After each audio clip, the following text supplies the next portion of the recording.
My name is Magnus Toren, and I am now the Executive Director of the Henry Miller Memorial Library in Big Sur. If I start to talk about Henry Miller and why the Henry Miller Library is in Big Sur, it's because the American author Henry Miller came to Big Sur in 1944. And of local interest is that he was a friend of the artist Janko Varda, which I'm sure you're familiar with. And Varda, according to his story, is the person who took him down the coast in a vehicle to show him the Big Sur coast.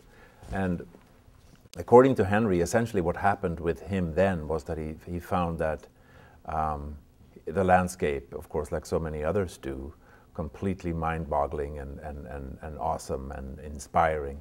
And he decided very quickly then that he was going to explore the possibility of staying in Big Sur.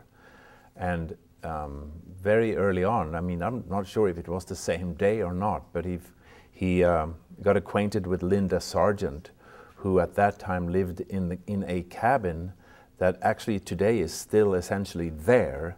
It's an extension of that cabin that is now Nepenthe.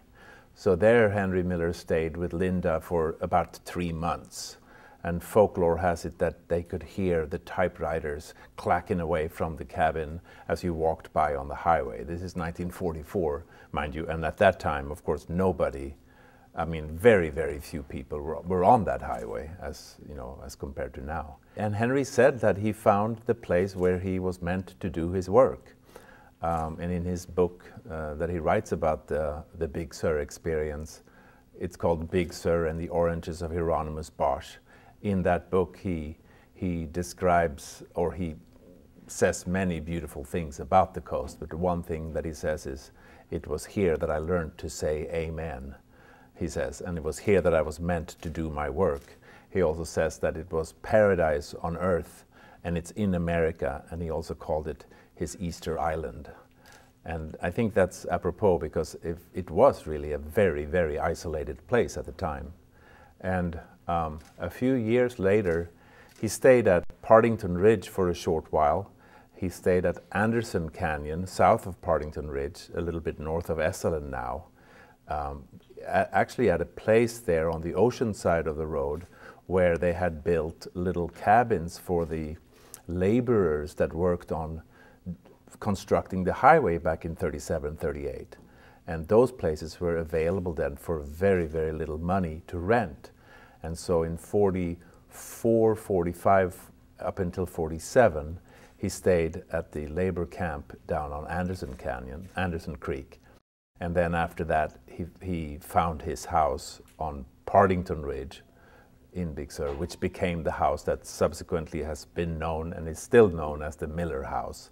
If somebody doesn't know about Henry Miller, the author, they should know then that he is famous as the author of the book Tropic of Cancer. He acquired very early on great big literary fame for that book. The book is literature because the book survives the test of time in many ways. Henry has always been very controversial, however. There are always 2 or perhaps 3 camps about whether his literature is worthy of the name or not. But there's little doubt that his books have survived the test of time, and they are translated into 30, 40 foreign languages. Anyway, Tropic of Cancer then was written in Paris, published in Paris in 1934. And in the context of Henry Miller, what also always needs to be mentioned is that he's not just famous for his literary work, he's also infamous because of what the literature contained. And he wrote very early on about sex. And in 1934, when it was published in Paris, it became then a literary sensation, but also a scandal. And so it was banned very early on. Throughout, in fact, many people think that it's just in America that it was banned. Not true, it was banned all over the place. The first the first place where it was published outside of Paris in a translation was actually Prague in just before the war. There was a translation in Prague published. That was the first time it was published outside of the English edition that was printed in Paris.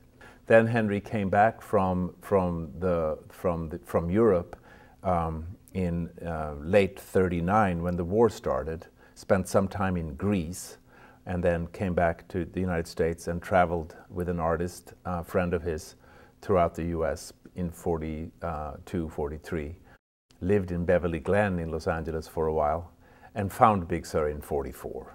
In the 30s and the 40s and the 50s, when the books were banned, it became sort of a subculture, literary renegade kind of reputation, Miller's books.